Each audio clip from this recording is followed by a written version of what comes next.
Asilbiro Yasuna Akulora ni komanda jaler Atingo bada Danyisi mar surrender. Hallelujah. Adoko ne Jehova erokamano seche machalo kamagi. Osemiyowa thuolo makende, thuolo makare mondo mi wapure wachne. To kapok wadhi mbele, adwani mondo alame Nyasaye kuka mondo wachak wach Nyasaye. Koro kamoro mantie janeno mara kulwi piny mondo wami Nyasaye duong'. Nyasaye wadukoni erokamano, isemiyowa odiochieng' makende, iseyawnwa piny, isemiyowa thuolo makare. Miyo wadukoni erokamano nikech ber mari mosiko manyaka chieng'. Nyasaye ma jang'wono, Nyasaye ma jakech, kechwa odiochieng' ma kawuononi. Nyasaye parwa wachni modhi piporo seche ainagi mondo roho mari maler obed e kindwa kendo mondo mi wawach wachni maber Nyasaye chwe. Duong' kod pak odogni polo malo e nying Nyasaye manyalo. Amen. Kachako nyinga en Pastor Sam Boy. Ajayal wach Nyasaye ayalo injili dala mar Nairobi kamiluongo ni Imara Daima. Imara Daima en estate mantie along Mombasa Road kia town ikalo General Motors tichopo Imara Daima. To kia yo Mombasa miya Athi River Mlolongo ibiro nyaka moni Cabanas tichopo Imara Daima. Adoko ne Nyasaye erokamano seche machalo kamagi. Nyinga en Sam Boy. Aja Homa Bay County kama nyuola Ndiwa Sub County wantie kanyo iluongo na Sembo Kanyekela. Duong' kod pak odogni Jehova polo malo. Adwani mondo wach matin mar Jehova. Nyasaye osemiyowa thuolo makende, thuolo makare mondo wapure wachne nikech mowacho ni wach Nyasaye obeth kaligangla. Obeth kaligangla mopiagi kone gi kone kendo ong'ado nyaka ondhudho. Miyo wach Nyasaye en wach matiyo, wach mantie, wach mabiro bede, wach mochwere manyaka chieng'. Gik moko kalo te to mowacho ni wach Nyasaye ok nokal nyaka chieng'. Miyo wadwa somo wach Nyasaye e buk mar Ruodhi mar 2. To wi wach madawuoye en jaote. Jaote ewi wach madana wuoye kawuono. Jehova miya wach mondo mi awuoye kuom wachno. To wadhi somo buk mar Ruodhi mar 2 5 matindo 1 nyaka 10. Mowacho kama: kendo Naaman jaduong' oganda lweny mar ruodh Suria nobedo ng'ama duong' e nyim ruodhe nikech kuome Jehova nosemiyo Suria loch. Bende ne en ng'at maratego ma jachir, to ne en jadhoho. Noyudo jo-Suria nosewuok monje matiende gi sewuok ka gimonjo adui jowasikgi. Monje kendo ne gisekelo nyako matin moro ka ng'ama otwe e piny Israel kendo notiyo ni chi Naaman. To nowacho ni dhako ma jaduong'ne, mad ruodha bed nyim janabi mane Samaria eka dochangne dhohone. Mi ng'ato moro nodhiyo nonyiso ruodhe kowacho, nyano moa piny Israel owacho kama. Kendo ruodh Suria nowacho, kare dhiyo kendo naor barua ni ruodh Israel. Mi nodhiyo kotero talanta 10 mag fedha kod dhahabu gana 6 mana 6,000 gi nengni moromo loka 10. Mi nokelo barua ni ruodh Israel mowacho, ka barua ni osechopo kuomi, ne aseoro Naaman ma jatichna kuomi ni mondo ichangne dhohone. Kendo nobedo ka ruodh Israel nosesomo barua, noyiecho lepe mowacho, ane Nyasaye koso manyalo nego kendo miyo ng'ato bedo mangima, majali oro na ng'ato mondo achangne dhohone. Paruru koro asayou une kaka omanyo wach dhao kuoma. Kendo nobedo ka Elisha ng'at Nyasaye nowinjo ni ruodh Israel noseyiecho lepe, nooro wach ir ruoth niya, marang'o yiecho lepi?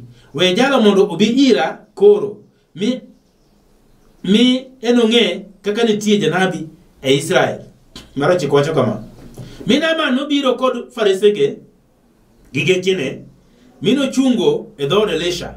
Apar wacho kendo Elisha nooro jaote ire kowacho dhi iluokri dibiriyo e Jordan.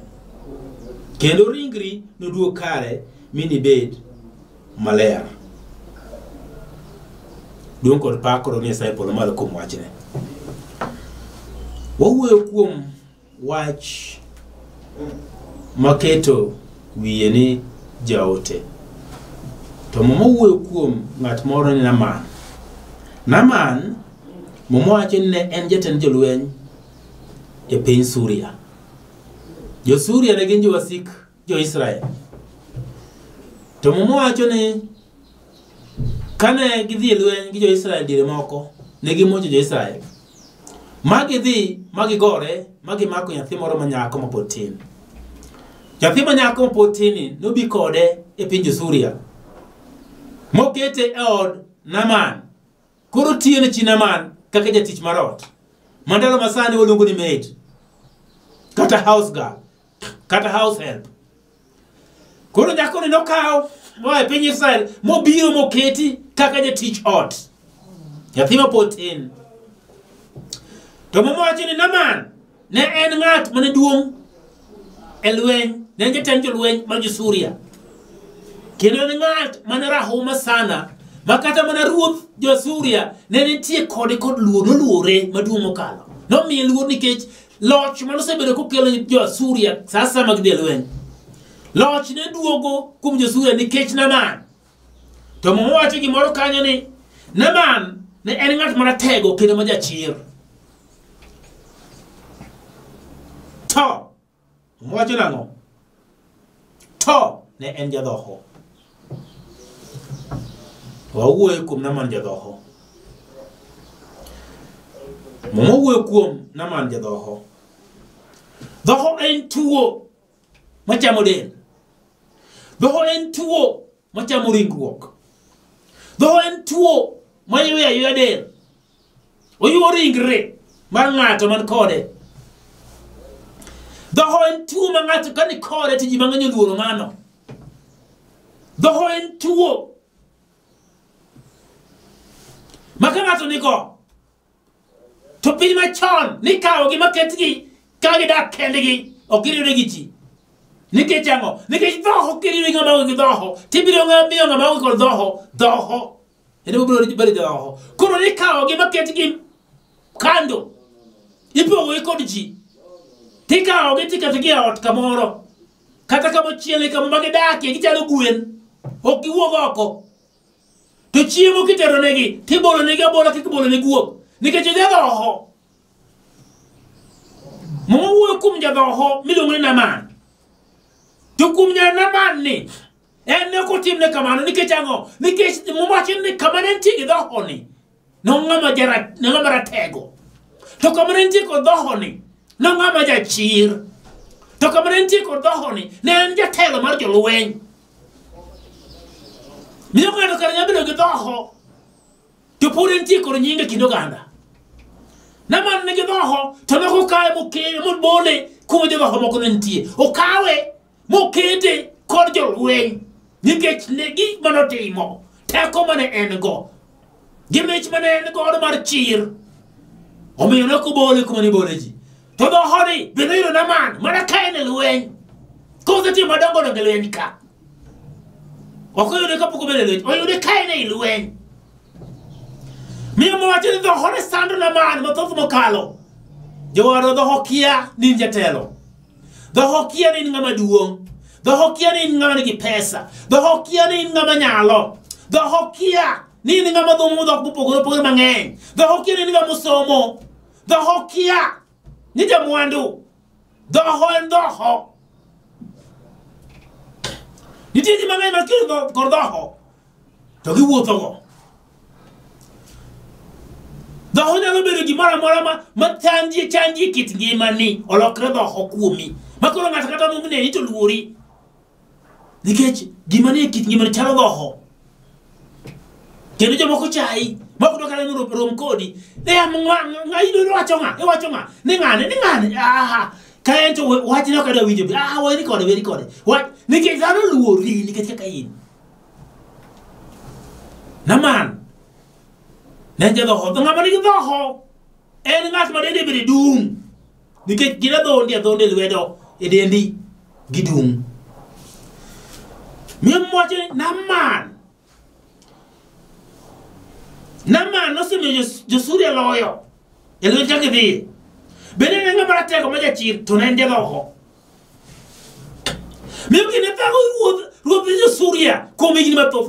Naman mo se be do ka konya. Mangenyi ni mo mi yo ke do do ko nyaka loch. E wi jo si ko ne. Wara tim na mote do ho de ko barendasi. Naman won bende. Dini pago chunya ba iye. Nito ane okay do ho ni. Ditie ka. Natim nango. Adoko na Jehova yero kamano. Nikeshi joko mo kuma ji chayo. Milongo ni mates. Nen nyaka matie tie ot. Ji mangenyo chayo nyiri matie udi. Ni nyaka matie ot tu. Maloko no mona leoni. Manogo no mona dasta. Maloko nyaka loso ko ngi tindo. Mane ka kilungo gi. Kendi lo gi nyengi duto teke no chagi. Kendi so mo ko mi pesa. To bolo ni pesa nero. Let's get chrome. Ni get handmade. Oya kuma tiot. To mama wali science ni nya kuma tiot ni. No kero la ko penye Josuria. No meo ya telemajo lwen. No meo ya telemajo lwen bi ko loko kitigimane. Ni get jonyi so min odd. Chita man nito de ruoda. De rula via Israel. O via kumjenabi. Mwejo sae. Adoko na Jehova yero kamano. Matina re wachoni. No yudo. Josura no se wuok. Monje. Kene legise kilo nyako matene moro. Kanga mutue e pinye Israel. Kene otiyo ni chi naman. Tono wacho ni dako maja duongne. Yani tironiso china man. Ni madruda. Beni nyimja nabi mani Samaria. Kado changre dhahone. Kona losu kuma tumilo jaote. Jaote nyalo biro samo kujoe. Jaote beni ngata menya lor ngata moro mechayo. Tadoko ni Jehova kama ke jaluno wachi jaote okolero. Jaote okdaogo. Bego golero. Ko se ore mane eno kia gimoro. Eno ko mane diabi tergi makama ko diwach kama. Okia. Nyakore nene jaote mano ora edalo na man moro mi ter change edalo na man. Nyakore wek makel wen mabi godo e piny Suria na man dino ko do chang. To bene jo Suria de ko ngen tija nabi moro e piny Israel. Manya sai tiyogo. Adoko na Jehova yero kamano. Inyalo bedo gi jaote oriti kia. Inyalo bedo gi jaote kamuti to kia. Unyalo bedo gi jaote kana kudhi wuoth to kia. Unyalo bedo gi jaote gwem kan to kia. Kata idala unyalo bedo gi jaote ukia. Nikech en ng'at mochayo kendo ne ka gima ok onyal. To Jehova tiyo gi jok mochago. Jatije marot. Ok nyal ka gima ng'ato. To kare mukelo chang e piny mangima. Nyasaye no remuro make. Okuko dhi kucho. Mono mi jogo dhongi ni kanti nabi e piny Israel. Dunko ro pakoro Nyasaye polo malo. Mono de bele kanyi soani to. Naman kane wich kamano. To ruodhi Asuria nandiko barua ne ruodhi Israel. Ko paro ruodhi Israel machango ji. Nyako chano ko wacho ni ruodhi Israel machango ji. Iwinjo. Dwaro ni sama ote odonjo kuom maber, chik iti maber. Wek dhao gi jaote. Kik go jaote lero. Sama osebiro ri modonjo, chik iti maber gimoro nyisi. Ywa iti mondo wiro wacho nango, ka wacha chiel ka chiel. Nyako ne ko wacho ni ruodhi Israel. No wacho ni janabi.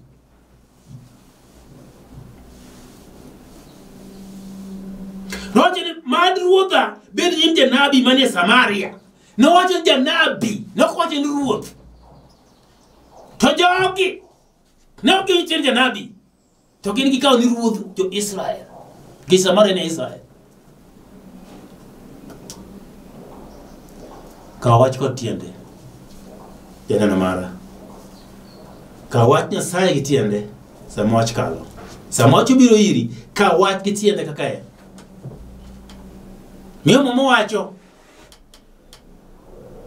ruodh jo-Suria en dho ndiko barua ne ruodh jo-Israel koparo ni ng'a joruodh cha ema chango ji. Adakone ni barua nodhi kama rom, kama nokonego dhiye. Barua nonego dhi ne Elisha jatich Nyasaye, to ruoth noyieche kalewi wach to an Nyasaye ma chango ji koso an Nyasaye ma miyo ji ngima. To kare jatich Nyasaye miluongo ni Elisha nowinje mokone iyiecho lepni gichango kone ng'ano mondo bi ira ka. Kone ng'ano mondo bi ira ka. Naman kanodhi to momo wacho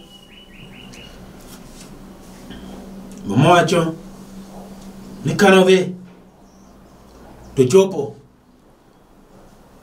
to kano chopo ukono neno jatich Nyasaye nokonene ohoro jatichne Gehazi ni dhi kone mondo dhi e aora. Doko pakro Nyasaye polo malo ni dhi kone mondo dhi e aora, to kodhi e yato dhi lutre aora nyadi 7.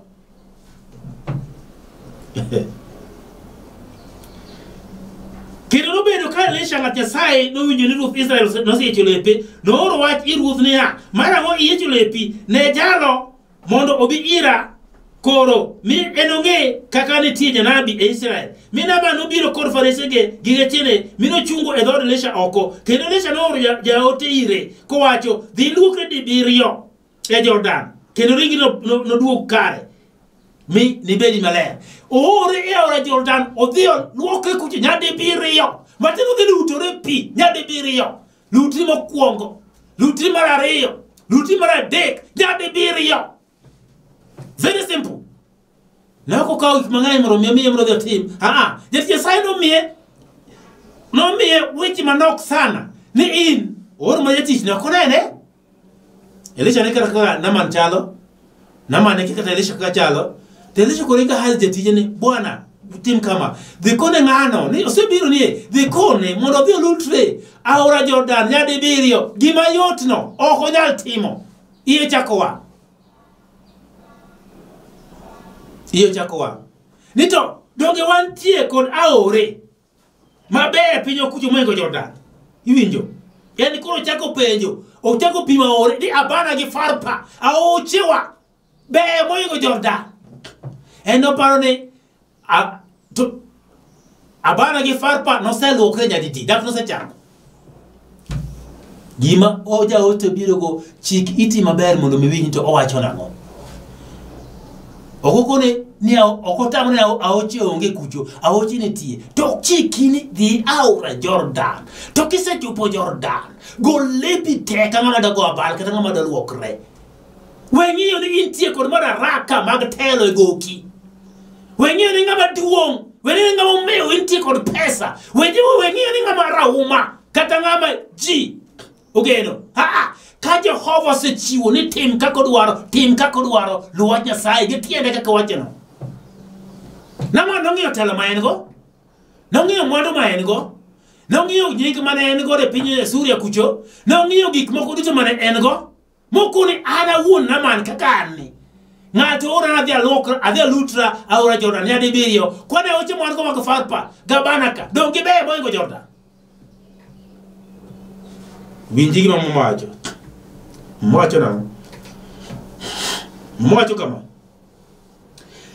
Kendo Elisha nooro jaote. Elisha notimang'o? Nooro jaote. Mondo timang'o? Nooro jaote ire kowacho kama. Dhi iluokri di 7 e Jordan. Dhi iluokri di 7 e Jordan. 7 en ranyisi mar giko. 7 en ranyisi mar giko. Olokre mokwongo, mar ariyo, mar adek, mar ang'wen, kochopo abiriyo, weche rumo. Donge Wach Nyasaye nochweyo piny e auchiel, chieng' mar abiriyo notimo ang'o? Noyweyo. Chieng' mar abiriyo weche rumo. Donge Wach Jeriko noluoro Jerusalem, Israel noluoro Jeriko ndalo abiriyo. Kaito mar abiriyo chieng' nogore piny. En bokone modhi luto ndalo abiriyo. Mondo koseluto ndalo abiriyo, dende dhi puodhore kenya den nyathi matin. To nok owinjo. Kech nong'iyo gima ne en go. Nong'iyo kaka ne en. Nyaka mwandu mano ting' mondo mi oter ne Elisha. Okone to ng'ane kata mwandu pok obiro mondo en gima kelo ne. To kata mana an awuon ageno ni mondo mi wuog oko, mondo mi obi omura gi lwete mopuodha. To koro en kar mondo mi obi.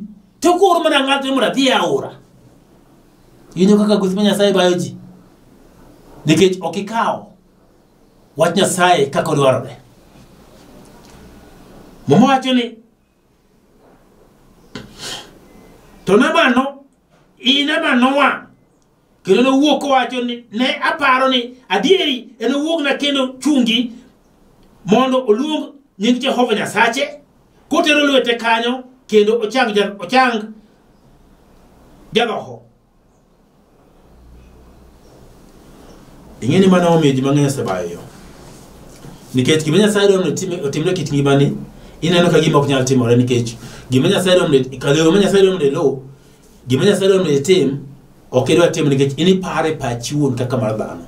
To Momo wacho ni pachwa gi pach Nyasaye bor sana. Mana kaka piny gi polo bor. Miyo ok nyal bor machiegni kata matin. Gima Nyasaye dwaro kuom dhano neno ka gima ok nyal nyalore. Be ok nyal timore. Samoro chalo gir fuwo. To mano gima Nyasaye tiyo godo. Momo wacho nang'o? Momo wacho ni ya iti Jote 10 matindo 38 owacho kama: ung'eyo kaka Nyasaye nowalo Yesu ja-Nazareth gi Roho Maler kendo gi teko. Nyasaye nowalo Yesu ja-Nazareth gi Roho Maler kod teko. Mana kaka Nyasaye tiyo kod Elisha gi teko. Ma gima Elisha osewacho dhi timore kaka owacho no. Ne okokone Nabal ni mondo ne bibi machiegni mura alamni. Adako nitie weche moko maka Nyasaye osebede to kata lamo kilam koro timore mana kende. Ubiro mana kende ke Nyasaye osego tik. Ni ma to romo winjore go. Isedhi nyim Nyasaye mikelo gi chunyi tene adieri adhi yudo kawuono kuom Jehova. Kata okulemni to gino donja kende. Nabal nokolemne. Nabal nodhi ke chunyi oseyawore adiera winjo ni nitie chang. Nyathi ma nyako matiyo neno wacho nitie ng'ato janabi moro ma nyalo changa. Koro odhi ke chunyi oselore. Nong'ene odhi yudo chang. To nokuongo bedo gi kiasi seche manodhi. Koro chunye mar osedhi go machiegni cha. Ng'at Nyasaye nokonene kata be okulemone okone dhi luokri. Dhi donjo e aora cha. Nyadibiriyo. Adhi mana go abal. Chumbulu 1, chumbulu 2, chumbulu nyaka dibiriyo. Dhi chango. Ntie weche moko ma kisewinjo ni Nyasaye imiwinjo ka chunye osechopo kuom Jehova ma chunye osebedo gi kwere osetimore. To kata ok ilamo to chunye maiye cha osemakore gi wach Nyasaye. Wach Nyasaye ma koro dhi tiye kit ngimani to dhi chiero nyaka gik moko ma ne ji paro nosetho. Miduogi bed ng'at mangima man kare ma Nyasaye goli nyaka kama iparo ni in iwuon nisekwamo midonjo e iye no. Chudho mane sedonjo bi mokeno Nyasaye owuon nyalo biro goli ma nikech wachne obiro gi wachne kende to wachne kosedonjo e kind chunye ma iye tiyudo ka wachno kendo yawe makete thuolo. Miyudo kendo wach Nyasaye no chako yawo ni nyaka dhoot mane paro oselorore. Chako duogo nyaka ngimani paro nosedhi. Nyaka olo mane seolo goyo ka Nyasaye chako miyi teko e kit ngimani nikech wachne mane dhi mikawo. Mikora diere awinjo ga Nyasaye timoga. Awinjo Nyasaye ni ga janyalo. To kawuono adhi kum Nyasaye ni tang'eno ka dhi anono. Nyasaye dhi duoki kendo dhi timo ni maber. Mochine ung'eyo kaka Nyasaye ne walo Yesu ja-Nazareth. Nyasaye nosewalo Yesu gi Roho Maler kendo gi teko. Mi nowuotho kotimo maber. Nowuotho kotimo maber. Kendo Yesu ne timo maber maonge nyadiriyo. Piny masani ng'ato nyalo timo maber to nitie gi nyadiriyo. Nitie gimoro mogeno mondo oyud kuomi. Mowacho ni Yesu notimo. Mowacho ni Yesu nowuotho kotimo maber kendo kochango ji duto mane Satan chando. Kochango ji duto mane Satan sando. Ang'eyo ni Satan nitie. Ang'eyo maber ahinya. Ang'eyo ni nitie nyaka jok ma Satan sando. Mana kaka Naaman bende ng'ama ne sando ne Satan. Satan nomiye nyaka teko gi chir. Mano miyo koro nokonyane dhohone ne ok nen ahinya. To nochopo kama koro noyude konyruok. Ma koro nyaka dhohone wuog mana lela. Ma bed chak chando pache. Ma chand nyaka pach ruoth. Satan ne sande. Jeri ma Satan sando sane ng'eny mokalo. To gimoko kuom Satan no ok gidwa weye. Mowacho ni Yesu ne wuotho kotimo maber kendo kochango ji duto man Satan sando nikech Nyasaye ne ni kode. Bende ng'eni nitie jok ma Satan sando sane tidwaro ng'at mantie kod Nyasaye mosewir mawuotho Roho Maler ne go. Kendo mantie kod teko manyalo chango kendo nyalo golo nyaka dhochi duto te, nyaka midhiero momako kit ngima dhano, momako nyaka mier, momako nyaka nyiri matindo kaachiel kod nyende matindo. Bende gini nitie Nyasaye no manyalo gologi e gik machalo kamago. Nikech nyithindo masani nitie kod chandruok maduong' sana. Gik mimadho mag njaga gi kong'ogi, gi chode, gi nyithindo manyiri magolo iyegi. Bende ng'eni nitie gigo sani to gigo te gin mana gik ma jachien makelo, jachien sando nyithindo. Bende ng'eni dwaro ni wayude Jehova, wabed nyim Nyasaye mondo walame Nyasaye mondo nyithindwa Nyasaye ogole twech ma jachien. Kama jachien otwegie. Gino ginyal neno to in kaka janyuol ineno maber ahinya kama nyathi otweye. Onge kod lokruok, onge kod konyruok. To Nyasaye nitie manyalo chango kendo nyalo golo ng'ato e twech mar jachien. Emomiyo seche machalo kamagi Nyasaye ora kod wachne ni mondo akel mondo mi ng'ato moro mane twech, ng'at moro mane twech momoko kendo mokwamo kendo moleo, mane chiero sebedo ka sando pile ka pile odiochieng' kinyi gotieno, mondo mi en bende Yesu wuod Nyasaye otimne maber. Adwa lamo kodi. Mokwongo adwa lamo ng'ato moro mapok owar mondo oyud Yesu Kristo ja Nazareth kaka jawar mare. Kama entie kulwa e pi mondo walam. Nyasach kwe, Nyasaye maduong', Nyasaye majaber. Alamo na janeno mara. Nyasach kwe agombo ni mondo mi obede kuomi kendo ng'eyi. Mi Nyasaye pare kendo timne maber. Kamoro ma entie dani wach kama kapok yudo Yesu, wach ni Ruoth Yesu abiro iri ajaricho. Abiro mondo mi wara resa ae bura mar tho. Tindik nyinga e kitabu mar ngima. Abed ng'ama kare. Golna teko mag mudho nyaka mag jochiende kit ngimana. Kiwara kendo iketa thuolo mondo mi aluwe bed ng'ama kare. Adwokoni erokamano ne Yesu ma jawar. Amen. Adwaro mondo alame gi ng'ato moro mantie kod dwaro.